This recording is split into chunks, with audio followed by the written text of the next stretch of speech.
Good Monday morning. It is another great week. We're starting out here talking about DC.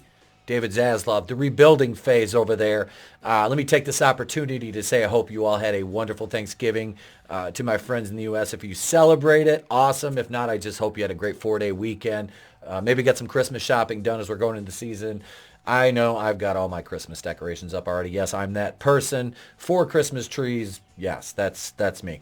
Anyway, we got more to talk about than Christmas stuff. We could talk about that on one of the live streams. But anyway, we're talking about DC, their rebuilding phase. If you haven't yet, hit that like button, smash that like button, tax the privilege button, as my brother Tony ToneDef says. If you're not yet, subscribe to the channel, ding the bell for notifications. That's free. And if you want to take it a step further, become a channel member. Link is in the description. $2.99, $4.99. The $4.99 tier allows you to request videos from me, one a month. If you're on the Harvey Wakuian producer tier, you can request one video a month, much like my Axeman of New Orleans mini documentary I did for my editor, Goodstuff Comixgater, who's also a channel member and a member of that tier. Big shout out to him and everybody else, all 20 of the channel members. Thank you guys so much for supporting the channel. And let's get on with the video, shall we? David Zaslav calls rebuilding DC and Warner Brothers is more challenging than we thought.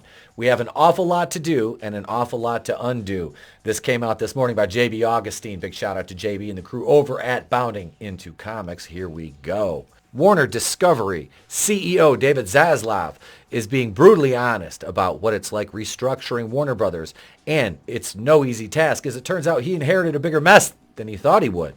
The studio, DC, the streaming offerings at HBO Max, all of it is a challenge, he sums up in a quote from Kevin Costner on Yellowstone, which is a really good show.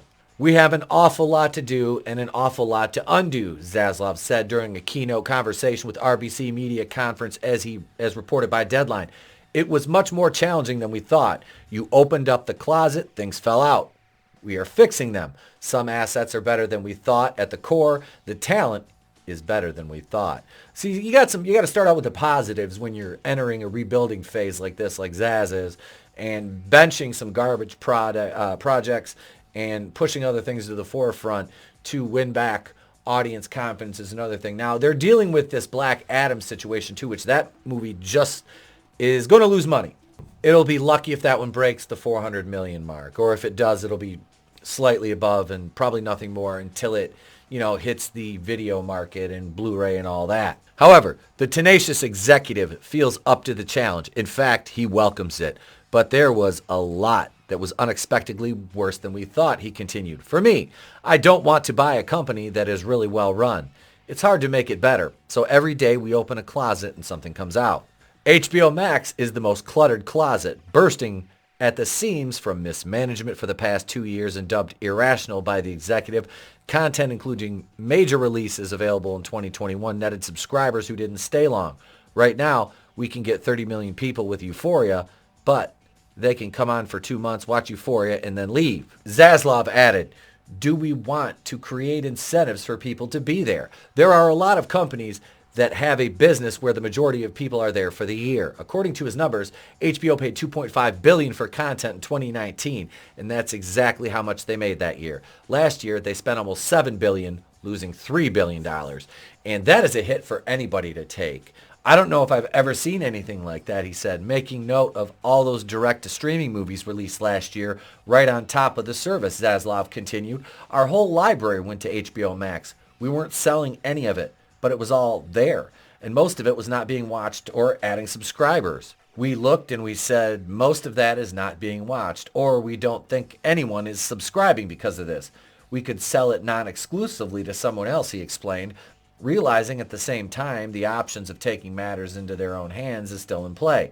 That would entail creating their own free service. As we see a shot of Regina King as Angela Abar in Watchmen Season 1. If you don't like my story, write your own. The Watchmen series just turned out to be garbage, according to all reports. I saw the movie. It was okay. Decided not to watch the show after I heard how racist it was. But Zaslav reminded everybody that those services from Tubi to Pluto are actually ad-based. We can create a Tubi and a Pluto, but instead of buying content for someone else to populate our video on demand, we can create the content ourselves, he said. The trouble is global market factors pinch those apps' operations. The ad market is very weak right now. Europe is in a better position than the United States. Still, advertisers there are waiting to see how things play out for the economy. Inflation, interest rates, consumer spending as they creep out of the COVID stuff. Between HBO Max, Discovery Plus, Warner Brothers Discovery tallies 94.9 million direct-to-consumer subscribers as of the third quarter. In 2023, they'll have just one service to worry about. Plans are in place to combine every HBO Max and Discovery Plus into one entity with potential tiers including a free entry-level one. Consolidation being fundamental, new releases probably won't be a part of any package. Zaslav will look to other more traditional avenues of making money in show business, mainly back at the theater selling tickets, which I think is a good move because we need to revitalize the theater-going experience as the 2 years during the COVID bullshit really put a damper on going to the movies. But to be fair, we really haven't had that many quality movies that aren't of the superhero genre. And even then, what we've got has not really been of the best quality outside of Spider-Man No Way Home. Black Adam was far better than its box office performance would lead you to believe. But I think The Rock kind of made his own mess by espousing his political beliefs so fervently and avidly during the last election cycle, which really alienated a big portion of his fan base. He believes theatrical, speaking of Zaslav, he believes theatrical windows are still the way to go. I've seen the data, Zaslav said. A movie that opens in theaters performs 5 times as well as when it goes directly to streaming. The economic return when you open something in the theater. This claim is bolstered by the unexpected theatrical earnings of Top Gun Maverick this year, which I still have not seen, but I'm just going to go buy it anyway on Blu-ray because everybody that I trust says this movie is excellent. And I really enjoyed the first one in the 80s, so why not? The seasoned exec was critical of dropping films on streaming, considering the tactic just a way to drive subscribers to drive the share price and comparing it to the dot-com bubble of 30 years ago. Subscribers today are like clicks in the 90s. People were running around buying companies and aggregating clicks, he said. At theaters and the box office is where Zaslav wants his undervalued asset to compete with Marvel, which he praised Disney for handling. He brought James Gunn on board and promoted Peter Safran to implement their Bible for DC as a connected universe to rival Marvel's. Growth with a renewed focus on Superman to drive the hell out of DC was promised. And I honestly think that's what they really need is Henry Cavill to come back. With Black Adam underperforming so much at the box office, what incentive does it give Henry Cavill to come back as Superman? Well, maybe Henry Cavill comes back as Superman and he's the one that could draw the money in, considering his departure from The Witcher, given the trajectory that show took, choosing to focus more on the female characters as opposed to the actual main character of the story, Geralt, which, like I said, this is all secondhand for me because, like I said, I have friends that watch the show and have explained things to me, and I follow the coverage of it, especially here on Bounding Into Comics. There's a cheap plug for Bounding Into Comics. And to take this back, I think that you have to really focus on your core. We haven't seen a good Green Lantern yet. Why haven't we seen a John Stewart Green Lantern?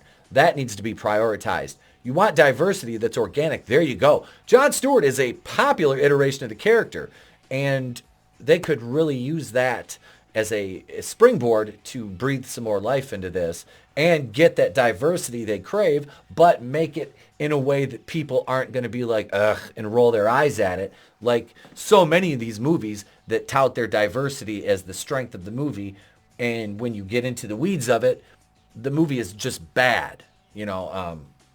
Harley Quinn, the Birds of Prey movie, the fantabulous blah, blah, blah, of blah, blah, blah, that they had to change the name during the theatrical release because people didn't know what it was. Horrible marketing, horrible writing, identity politics riddled through it in the marketing.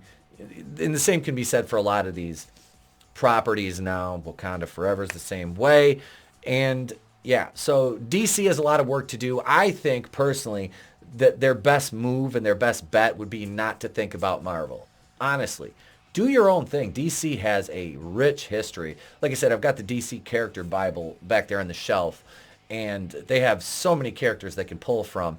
Yeah, some of them are obscure, but you focus on your core nucleus and use that to build, and hopefully the audience will catch on to that, your DC audience. As long as you're doing things right and do not revert to the Snyderverse, you can use the actors, but you can change the direction, especially with Superman. But I've said enough. It's your turn. Let me know what you think in the comments below. Do you think DC, given a restart, they wipe the slate and kind of come back with some of the same actors, but like I said, veering away from the politics, the identity garbage, and away from the Snyderverse and just get down to good storytelling.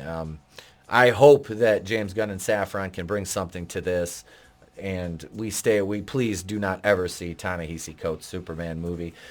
Bitch slap that like button for me. Like I said, if you haven't yet, subscribe, ding the bell for notifications. And that's it, gang. I appreciate you watching this long. I hope you enjoyed. I'm Itepo Kui of The Place to Be Reviews. I've been here with all these. If I don't see you, have a great day, a pleasant tomorrow, and I'll catch you on the next one. It's better to burn out than to fade away. I could do this all